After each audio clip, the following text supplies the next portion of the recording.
Now, is it worth buying a Wii U in 2021? Not really, especially since much of the exclusive experiences on Wii U have been ported to the Switch. Oh, and New Super Mario Bros. U Deluxe is worse. Hello Ambush, now you may be asking yourself a similar question that I'm asking myself. I already own these games on Wii U, so why should I spend another $60 on a new version of each of these games? It just doesn't make any sense, right? Right? Well, that was a fucking lie. Look at all these new games! Wait a minute.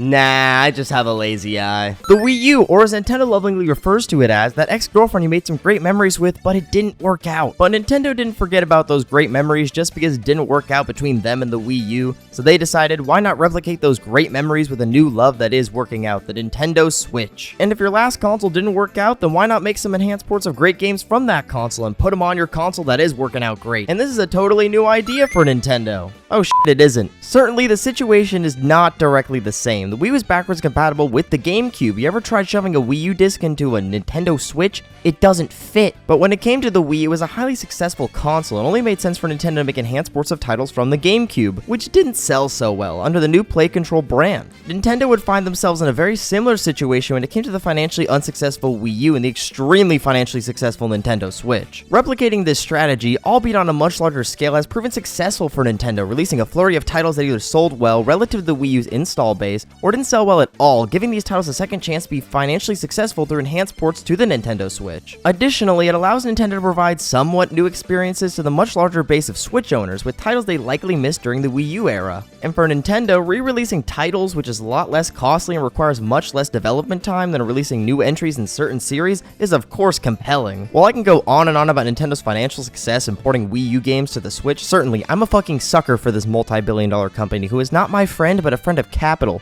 What is more important to me as a video game player is if these newly enhanced versions of Wii U games are worth my time and your time for their price tag, because Lord knows Nintendo loves releasing ports at full price, for their quality as games and as enhanced ports, and for Wii U owners if these titles are worth purchasing once again. And my answer is mostly yes. They are worth double dipping for Wii U owners and as new games for Nintendo Switch owners, but it also depends. Let me explain. Let's start with the first Wii U port to Nintendo Switch, Mario Kart 8 Deluxe. Mario Kart 8 Deluxe will get a proper reveal on January 12th, 2017, and a trailer posted after Nintendo Switch presentation 2017, showing off all the new content, such as all the new playable characters, all the new carts, new items, and most significantly, a new battle mode with new and retro battle courses, which was returned to form for the Mario Kart series after the abysmal battle mode of Mario Kart 8, with a release date of April 28th, 2017. Obviously, re-releasing Mario Kart 8 was a financially sound decision, considering Mario Kart 8 was a critical and commercial success. It was the best-selling Wii U game, selling 8.46 million copies to an install base of only 13 million. But even with all these new additions shown off, was Mario Kart 8 Deluxe really worth it for Wii U owners to pick up? Well, I'm not stupid. Okay, maybe a little. But of course it was. It's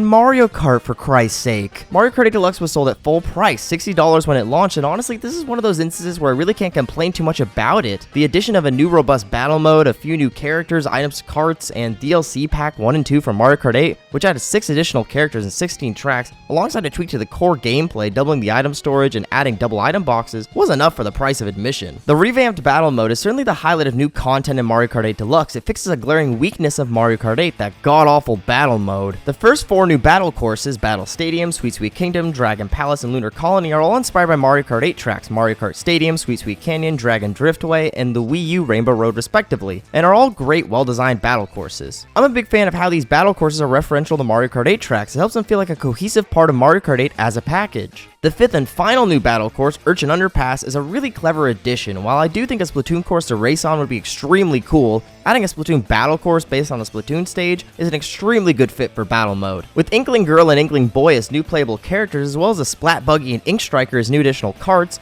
another major Nintendo series is represented well in Mario Kart 8 alongside The Legend of Zelda and Animal Crossing, and a trend that started with the DLC of Mario Kart 8 that only makes Mario Kart a much more exciting series to look forward to content for. I know I didn't mention F-Zero, that was on purpose. It isn't necessarily a major Nintendo series these days, and I still want Captain Falcon as a playable character in Mario Kart. These bastards didn't let my beautiful muscular boy in. The retro battle courses are pretty great additions here as well. SNES Battle Course 1 is a classic, albeit very simple battle course in which the addition of glide ramps makes it a little more interesting. GCN Luigi's Mansion is one of my favorite battle courses from Double Dash, making it an awesome addition for this battle mode, and this remix is a banger. 3DS Woohoo Island is certainly the best battle course from Mario Kart 7 and a well-designed battle course, so its addition only makes this battle mode even better. And instead of having only Balloon Battle in this battle mode like Mario Kart 8, Shine Thief and Bob on Blast return from Double Dash, and Coin Runners returns from Mario Kart Wii and 7. All are great battle mode types that don't need any introduction, with a notable change being Mario Kart 8 Deluxe's Balloon Battle is much more similar to the style established in Mario Kart Wii and Mario Kart 7, instead of the style established in Super Mario Kart and employed in Mario Kart 8. Mario Kart 8 Deluxe, however, also features an entirely new battle mode type, Renegade Roundup, a game of cops versus robbers where the authorities are against the renegades. You committed assault on a police officer? Get in the cell. For the authorities, the objective to win is to chase down the renegades and trap them in cells placed around the battle course using piranha plants mounted to their vehicles. For the renegades, the objective to win is to ensure not all the renegades are captured at once by the authorities and to wait out the time limit the authorities have to capture all the renegades. The renegades are able to defend themselves with items against the authorities, spitting them out and stunning their piranha plants, and free other renegades from their cells by pressing a button located underneath each cell, something the authorities are keen on protecting from the renegades. Renegade Roundup is such a creative new battle mode type and is an extremely fun addition, excluding when the renegade team is a hot mess and the match ends in roughly 30 seconds. With the quality of the battle mode courses and the sheer variety of battle mode types, I'd argue that this is enough to justify it as the best battle mode in Mario Kart history. A smaller addition to battle mode is the addition of the Feather, which is somewhat useful for dodging items and specifically jumping over walls in SNES Battle Course 1. It's cool enough, but ultimately very inconsequential. The additional Mario series playable characters, Bowser Jr., King Boo, and Dry Bones, and the additional Kart, the Koopa Clown Kart, are all great additions from previous Mario Kart titles and help diversify the roster instead of just 7 fucking Kooplings. But most importantly, when you beat all the cups in 200cc Grand Prix, you unlock the greatest character, with quotation marks, of them all, Mario, but he is gold and a palette swap of Metal Mario. Gold, God, glory, oh, and guns. Okay, I'll take it. It's better than nothing, but I'm not sure why we need 4 versions of Mario, excluding Baby Mario. Holy shit, is that Mario as a new precious metal beloved by the capitalist society?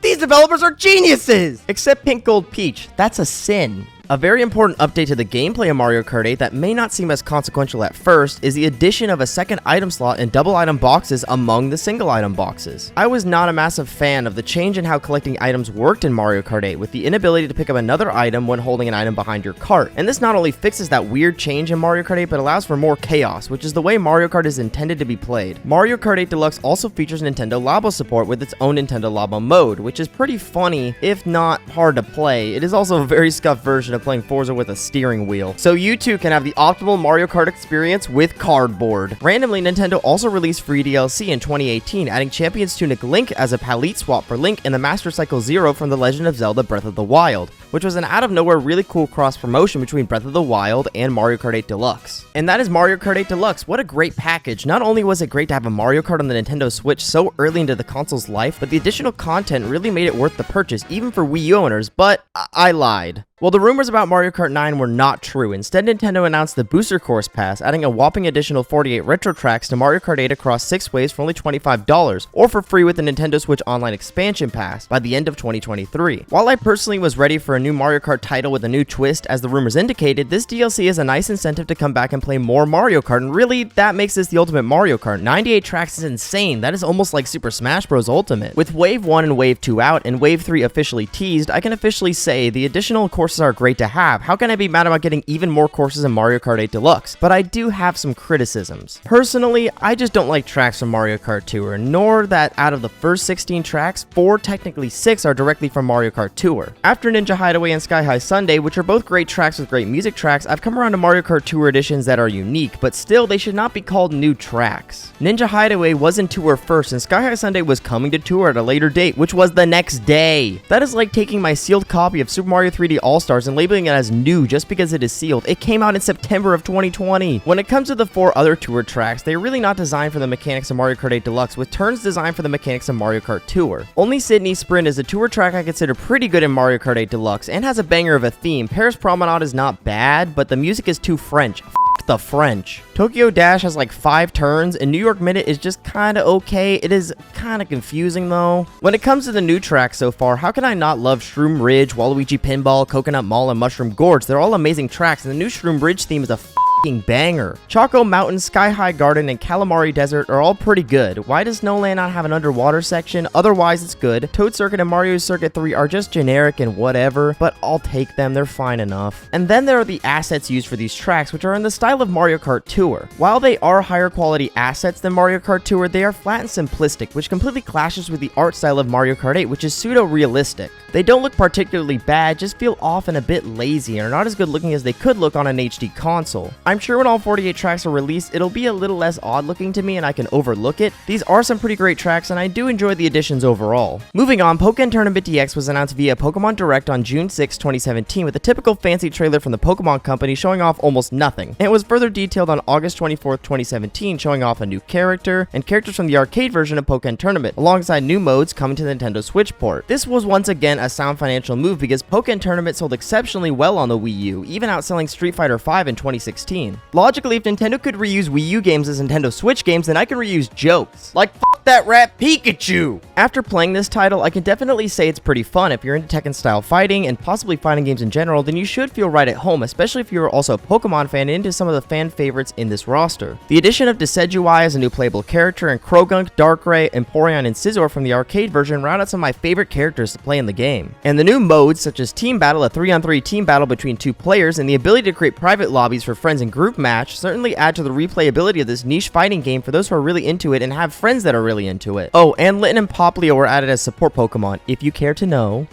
Pokken Tournament also received a DLC pack in early 2018 for $14.99. In Wave 1, Aegislash was added as a fighter along with Mega Rayquaza and Mimikyu as support Pokemon. In Wave 2, Blastoise was added as a fighter along with Mew and Celebi as support Pokemon. How do you pronounce some of these names? What is this language? Is it like Italian? When it comes to the game itself, the game was released at full price, $60, which for the amount of content you're getting is a fair enough price for the average fighting game. At this price, I could recommend the game to a niche audience, those who like Pokemon and are into fighting games more complex than Super Smash Bros. Otherwise, for your average Pokemon fan, I'd recommend trying out the demo, even if it doesn't have an extensive amount of content to try, or waiting for a price drop to check the game out yourself and see if it's for you, especially if you're a Pokemon fan satisfied enough by Super Smash Bros. That is not to say it isn't an excellent fighting game. It's well designed, well balanced, interesting in its complexity, and overall features a compelling meta. It is just made for a specific audience that already likes these types of games or will discover an interest in these types of games from this game, which for the latter, waiting for a price drop makes the most financial sense. Nintendo published an amazing action game in 2014 with one of the best combo systems in the genre. On Wii U, Bayonetta 2, developed by Platinum Games, released alongside a re-release of the first Bayonetta for Wii U in Special Edition and First Print editions of Bayonetta 2, and as a digital download via the Nintendo eShop. In Bayonetta 2, Bayonetta travels to the fictional sacred mountain of how the f do you pronounce this, and the nearby town of how the f do you pronounce this, to find the gates of hell to save her friend Jean, battling against various angelic and demonic forces using a combination of melee attacks and gunplay. Much like how Bayonetta 1 had an obsession with playing Fly Me to the Moon every 5 seconds, which Frank Sinatra would certainly find to be a bop of a remix.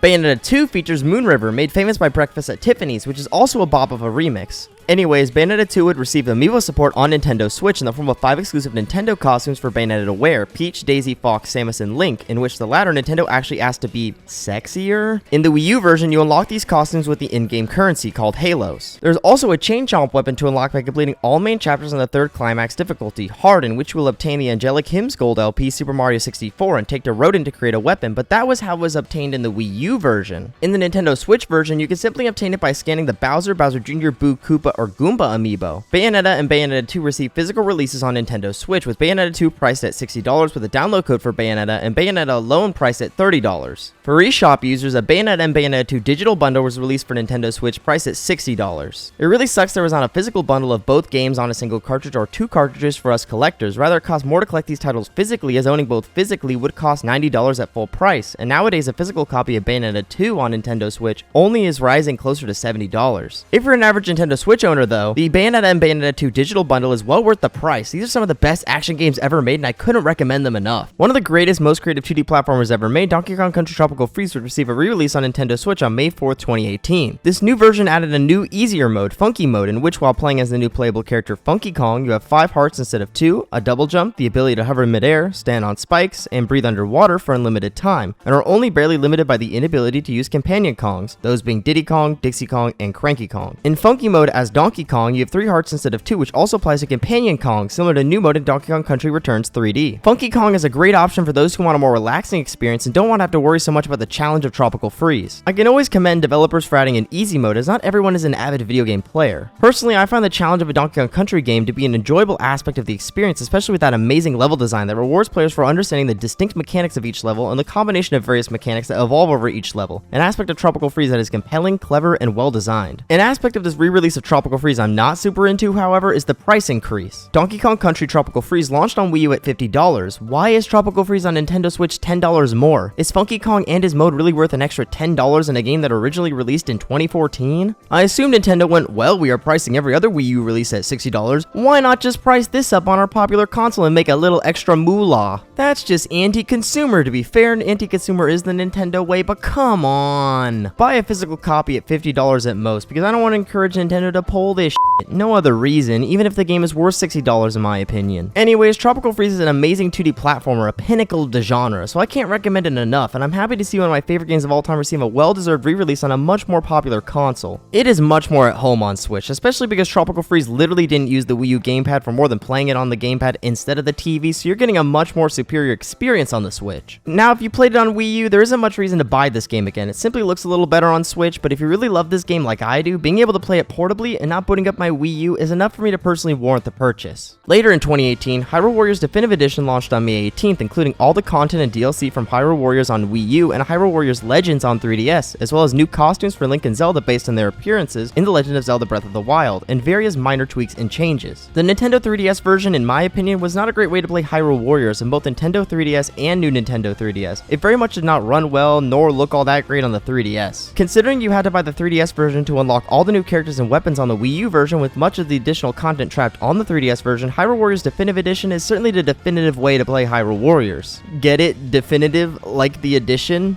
Life is pain. If you play both the Wii U version and the 3DS version, then this version is probably not worth your time, especially for $60, but if you missed on the 3DS version, or the rare Dynasty Warriors Addict, may God have mercy on your soul, then the Definitive Edition may be worth your time, as you'll get the most bang for your buck here. It's certainly a good game and an amazing celebration of the Zelda series. It's just not for me or players who are not into repetitive hack and slash gameplay. However, it's still a great title. I recommend you at least check it out. Moving on, Captain Toad Treasure Tracker. This spin-off to Super Mario 3D World came to Nintendo Switch on July 13th, 2018, before Super Mario 3D World, oddly enough, as well as the 3DS in 2018? Nintendo was in this awkward phase where they supported both the Switch and the 3DS, likely because the 3DS still had a sizable install base, and that is free bonus money for Nintendo. Captain Toad on Switch is fairly similar to the Wii U version, now sporting the obvious visual enhancements that come with being on a more powerful console, and with some gameplay changes that make it work on Switch. No longer do you tap on the gamepad to move platforms and stage elements or turn valves. Instead, you have a motion-controlled pointer to move these platforms and move these valves, which does not look as elegant, but is a change I much prefer over staring at the Wii U gamepad at almost all times. While you can play it in handheld mode, reverting the controls to the Wii U original, this control method is perfectly suitable, and I much prefer it. Another notable change is the lack of wind-based platforms requiring you to blow into the microphone. The Switch simply doesn't have one, so all these moving platforms move on their own.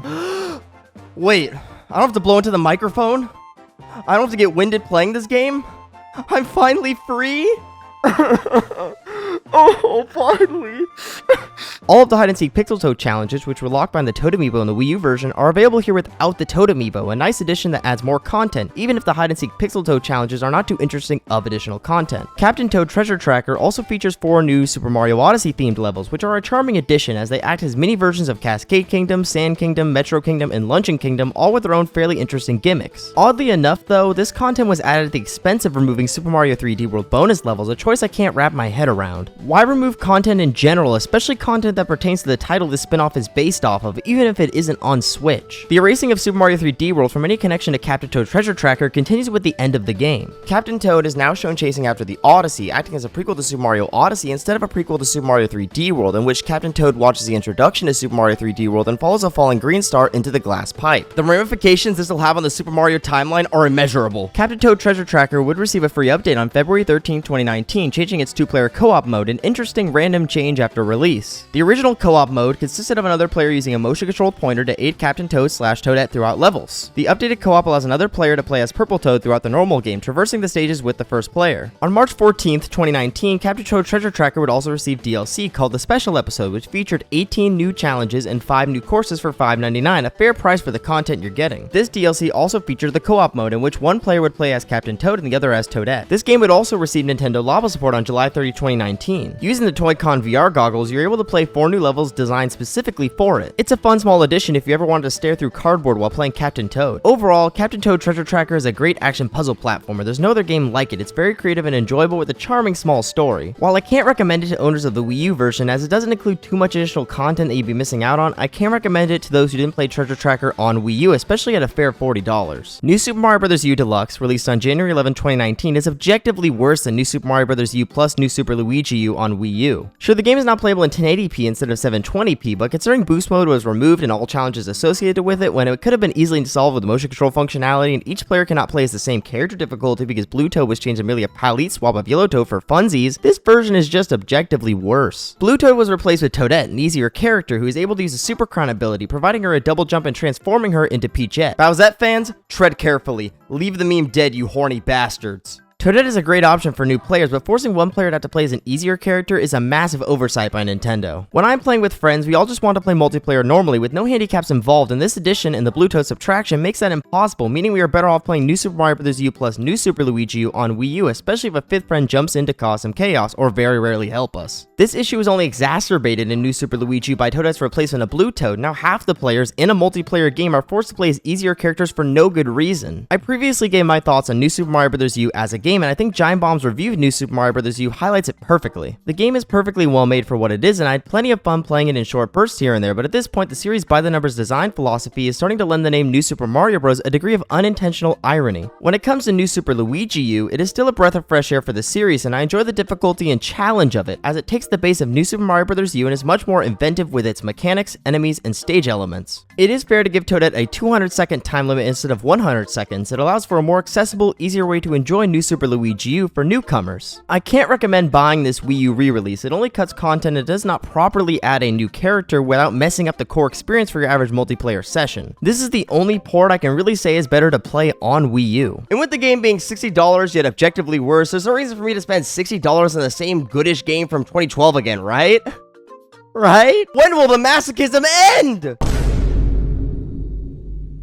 The masochism did not end. I've done extensive research into the subject of anime, and I know unequivocally that I do not know what the f it is. But here we go. Tokyo Mirage Session Sharp FE is an RPG similar in style to Shin Megami Tensei games, developed by the devs of Persona and Shin Megami Tensei Atlas and published by Nintendo. It is a crossover between Shin Megami Tensei and Fire Emblem, albeit with an original story distinct from both series, featuring characters from Fire Emblem. This title was re-released on January 17, 2020 as Tokyo Mirage Session Sharp FE Encore, and is an expanded port of the Wii U version featuring new content, additional party members, new music, unlockable costumes from Persona 5 and Fire Emblem 3 houses, and content that was originally DLC on Wii U. Considering all the new content that was added, for those who played the game on Wii U and thoroughly enjoyed it, this may be worth a revisit, and for those who are into Shin Megami Tensei and Persona and didn't play the game on Wii U, this game may be a pleasant experience for you. I heard it's a good RPG, even if I don't know what the fuck an RPG is. Anyways, back to titles I jive with and enjoy with Pikmin 3 Deluxe, released on October 30th, 2020, an even better version of one of my favorite games from the Wii U. Pikmin 3, originally released in the summer of 2013, was an excellent addition to the Pikmin series, much more in the style of Pikmin 1, except your time limit is not 30 in-game days, but 97 containers of juice after collecting the 66 pieces of fruit across its 4 main regions. Utilizing 3 captains to collect fruit, important items, and suit upgrades, defeat enemies and bosses, and solve puzzles, often utilizing new and existing attributes of pre-existing Pikmin types, red, blue, and yellow, and new Pikmin types, rock and wing, all while guiding your forces with the Copad region map, makes for a complex, interesting, and odd RTS, as Pikmin is technically its own version of an RTS. Pikmin 3 Deluxe features some changes to story mode, with the larger radius to call in Pikmin, the Copad now mapped to minus instead of displayed on a second screen, that being the Wii U gamepad in the original release, and the addition of 2-player local co-op, allowing a buddy to join you on the wonderful ride that is Pikmin 3 Deluxe. All of these changes and additions are excellent. I much prefer to have the ability to analyze the map and guide my captains on the map using a simple button press to display the map, all while using one controller instead of having my Wii U gamepad in my lap or on the Wii U gamepad stand while using a Wiimote. The Wiimote and now the Switch Pro controller are my preferred control options for Pikmin, as motion controls / gyro controls work so well for Pikmin when precisely throwing and whistling back Pikmin is crucial to beating enemies and collecting treasures. Pikmin 3 Deluxe also features a new prologue, Olimar's assignment, and a new epilogue, Olimar's comeback to Pikmin 3 story mode titled Side Stories, starring Olimar and Louie, structured similar to mission mode where you often collect fruits and nuggets,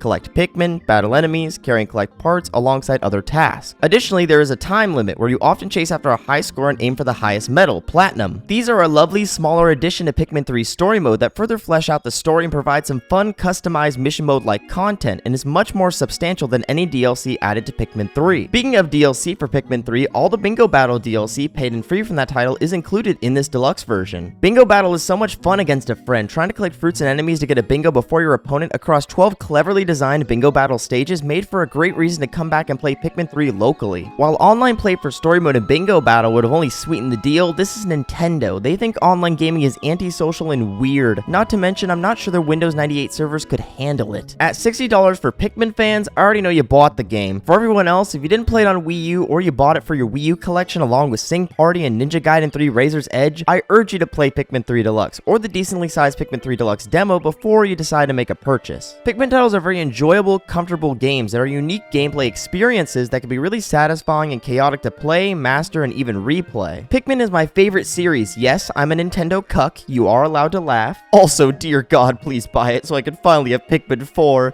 Miyamoto keeps taunting me and I can't take it anymore. Oh, I'm free. Thank you.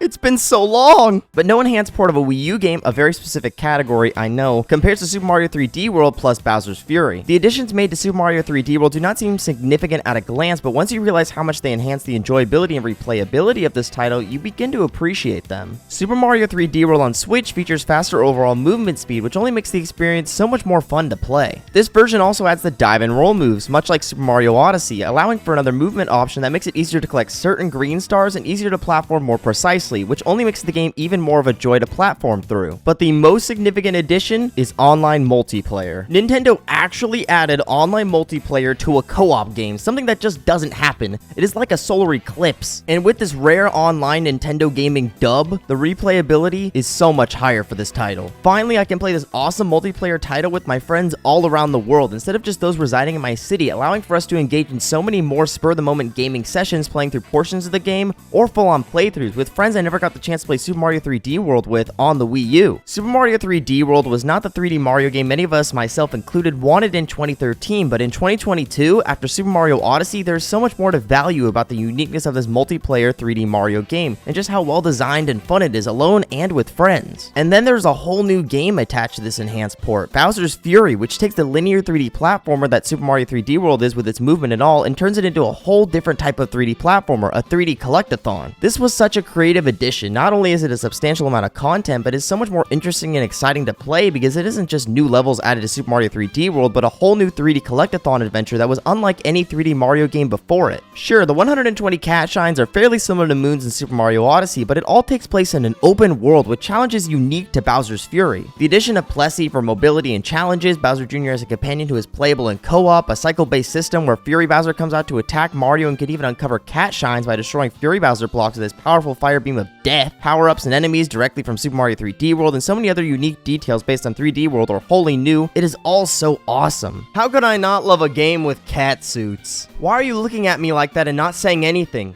Cat got your tongue? Also, the kaiju battles between Super Saiyan Cat Mario and a different copyrighted lizard are pretty cool. I'd love to see a Mario game similar to this open world style. An idea like this works amazing here and would be so much more interesting to be expanded upon in a new 3D Mario title. I could not recommend Super Mario 3D World plus Bowser's Fury enough. Not only does it improve on Super Mario 3D World, especially with online multiplayer, there is a wholly new Mario game that isn't too short in this package. I can comfortably say this enhanced port is definitely worth $60. And then there are all the third-party Wii U exclusives. Zombie U, yes, that launch title. I'm hungry now. Later released on PC, Xbox One, and PS4 in 2015, and Zombie is fine. It takes the unique, albeit a tad annoying gameplay utilizing the Wii U gamepad of Zombie U and makes it more generic. It's just a generic zombie game now. It works, sure, but I'm not broken up by it not releasing on the Nintendo Switch. What am I supposed to play without Zombie on Switch? Oh wait, anything. anything. LEGO City Undercover, a launch title for the Wii U originally, received a significant graphical upgrade with some new models and textures and runs better on Nintendo Switch, PS4, Xbox One, and PC, so good job on TT Games. Very cool release. Scribblenauts Unlimited, also a Wii U launch title, was a console exclusive and is on everything known to man now, including the Switch and Scribblenauts Mega Pack. But it is also worse. They took out features and the gamepad support made the menus faster, not slow like this version, so play it on Wii U, I guess? Ninja Gaiden 3 Razor's Edge, a Wii U launch title, is on Switch too, alongside PS4, Xbox One, and PC, but also somehow looks worse than the Wii U version graphically, so play it on Wii U, I guess.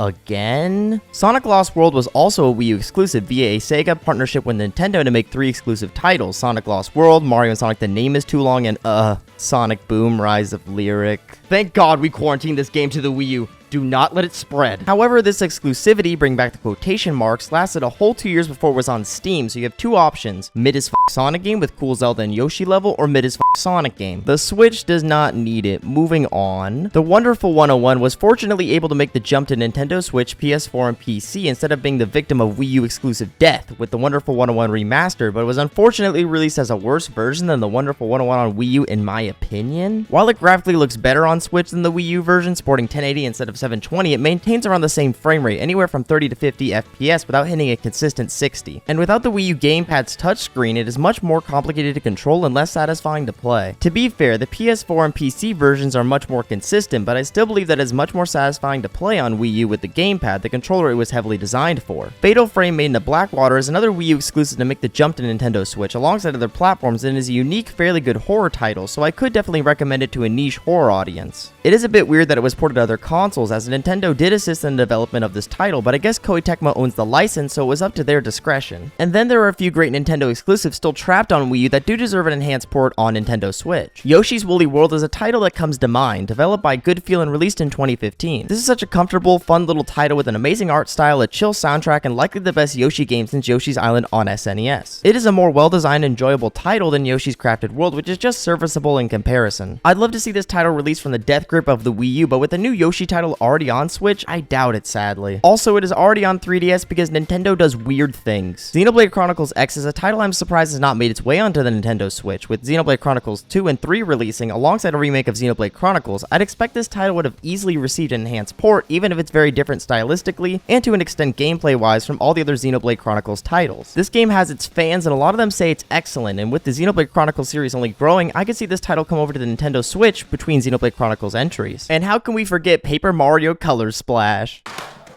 And for good measure, The Legend of Zelda, Wind Waker HD, and Twilight Princess HD are no-brainer Wii U exclusives that would benefit Nintendo financially with a release on Nintendo Switch. With these titles releasing in 2014 and 2016 respectively, I definitely think a double pack of both these titles would sell gangbusters on Nintendo Switch and would finally allow these titles to be enjoyed by old and new Zelda fans on Nintendo Switch. Also, I'm sorry, I just don't want to turn on my Wii U anymore, let the old boy rest. And there are a few games that can say exclusive to the Wii U, even my masochism has its limits. I'm pretty sure these are classified as cruel or unusual punishment underneath the US Constitution. Let's just add them to the pile.